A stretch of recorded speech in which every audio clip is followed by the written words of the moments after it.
Hey, it's Kaylee. I am baking today once again, and I want to talk about Dead by Daylight. I'm going to kind of be talking about the game as a whole, but specifically, we are going to be focusing on Jason, the new killer. I knew that they were releasing a new killer, but I had seen a lot of people speculate that it was going to be the clown from It, so that's kind of what I was hoping for since I like the movies. But after 13 long hours, it ended up being Jason. This wasn't too surprising considering that the game Friday the 13th recently went offline. I had never played Friday the 13th and I also didn't watch his movies, so I wasn't particularly excited. However, I was still looking forward to playing against a new killer. I've been putting off making this video for a multitude of reasons, but one of the reasons is that I really wanted to get used to his gameplay, go against him a few times so I knew what I was talking about. Jason is overpowered. I'm just gonna put that out there. Dead What? by Daylight is not good at power scaling their killers. For example, we have a guy with a big cleaver and a trap, and a guy who can move across the entire map within 5 seconds. So obviously it takes a bit more than 5 seconds, but it's still ridiculous.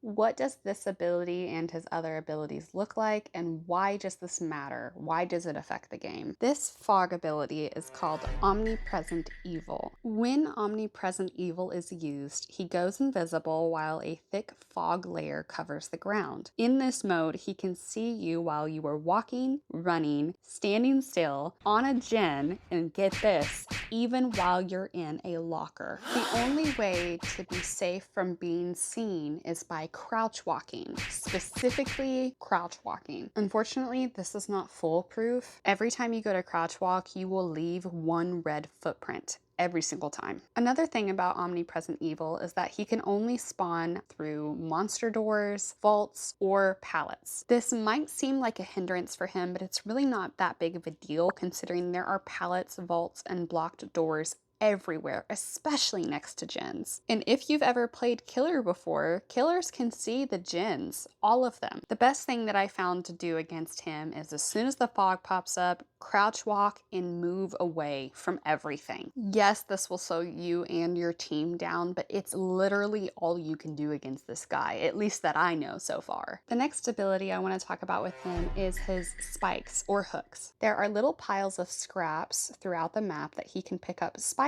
from. He can also pick up hooks off of hooks. He can use these to basically spear you across the map. I don't mean to bring everything back to Overwatch, but if you've played it, Orisa, come on. You can get stuck into a wall when you get stunned by a spike. If specifically a hook is used, you get mores. In terms of being hit regularly as you're running, there is a slight stun, but it really doesn't last that long. And an option will appear, similar to the option that you get when you're playing against Springtrap, where you have to pull the spear out of you. This makes you slower. So let's talk about more in detail why these powers are a bit overpowered. First, I'm going to focus on my issues with Omnipresent Evil because that is the main ability that makes me mad. My number one, absolutely number one issue with this is that there is no timer. He can be in that mode for as long as he wants to be. This is a problem because no work can be done while he's in that mode unless you want to reveal your position. You can't be on a gen, you can't heal anybody, you really can't do anything. I think changing his ability to where he only has enough time to move across the map one time, let's say 15 seconds, would be really beneficial for the well-being of the game. Another issue I have with this ability is how much more overpowered it becomes when it's paired with certain perks. As an example, I went against a Jason the other day that had the perk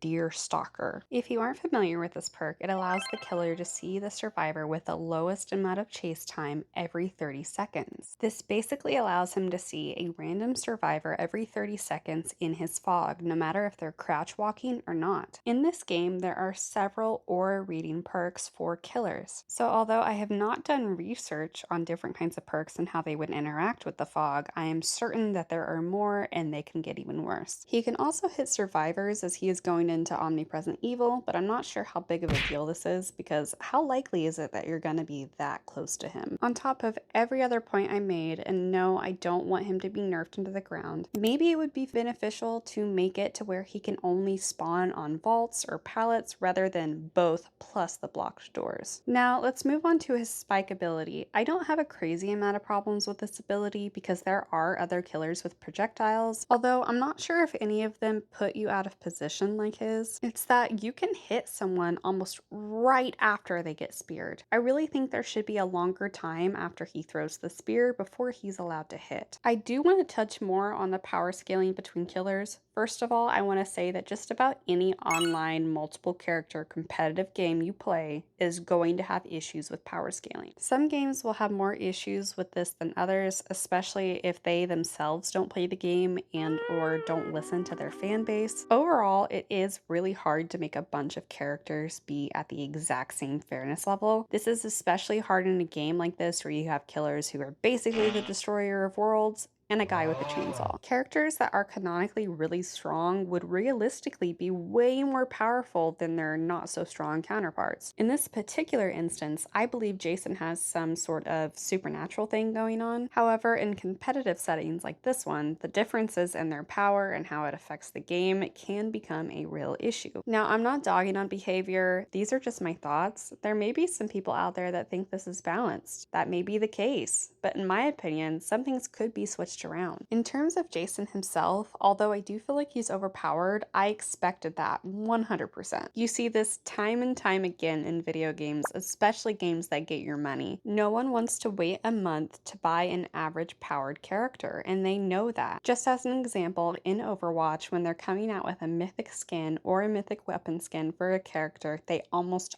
always buff that character. Anyway, back to Dead by Daylight. Whether or not they scaled him like this intentionally doesn't matter, it still ultimately works in their favor. Having said that, he more than likely won't be like this forever. They will 100% nerf / rework him when some of the excitedness dies down. Or will they? I don't know. Maybe I'm wrong, maybe I'm stupid.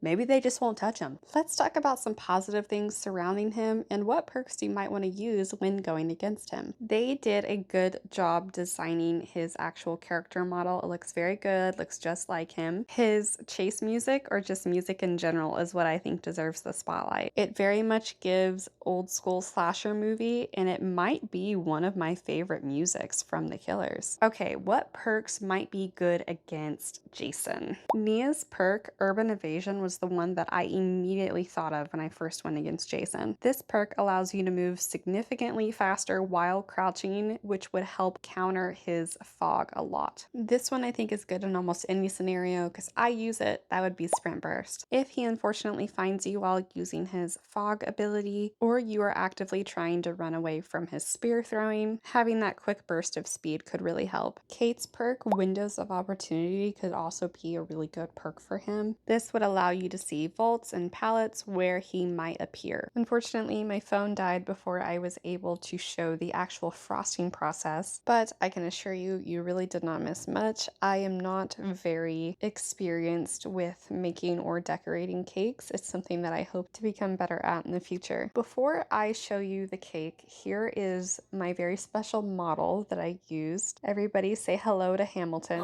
Here is the chocolate coffee caramel cake that I made. It's kind of messy, but I'm really proud of myself. I probably would have had a better time if I had a little bit more time and a little bit more buttercream. Oh, and happy birthday, Sean! Thank you so much for watching. I would really love to know your opinions on Jason, what perks you would use against him. I love hearing that kind of stuff. I hope you enjoyed the video, and I also hope you have a great day.